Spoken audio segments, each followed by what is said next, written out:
मंगलबार बेलुकी कहिले अनुसन्धानका क्रममा केही व्यक्तिहरूलाई नियन्त्रणमा लिइसकेपछि हिन्दू सम्बन्ध संघ संगठनहरूले जिल्ला अधिकारीले पस्दा अगाडि धरना दिनुभयो, प्रदर्शन गर्नुभयो। प्रहरीले बल प्रयोग गरेर त्यहाँबाट हटायो पनि र स्थिति विनाशको तनावग्रस्त बन्न पुग्यो। केही बेर आज बिहान पनि अवस्था त्यस्तै देखियो।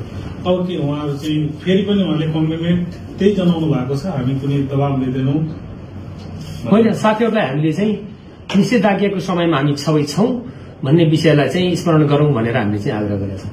उहाँहरू सहमत हुनुभयो? सहमत भन्दा पनि कानूनी प्रबन्ध हामीले उहाँलाई चाहिँ स्मरण गराएका छौं। त्यसमा सहमत हुनुभयो? मैले यहाँलाई भने कानूनी प्रबन्ध उहाँहरूलाई चाहिँ स्मरण गराएका छौं। उहाँहरू त्यसलाई चाहिँ त्यसको चाहिँ मान्यतामा चाहिँ सहमत हुनुहुन्छ। अनुसरण गर्ने, सबैले अनुसरण गरेर जानुपर्छ भन्ने हिसाबको कुरा छ र मूलत अस्ति भएको छलफलबाट भएको सहमतिलाई चाहिँ कार्यान्वयन गरेर जाने भन्ने विषयमा एकचोटि पुनः स्मरण सहित पुनर्प्रतिबद्धता तहको छलफल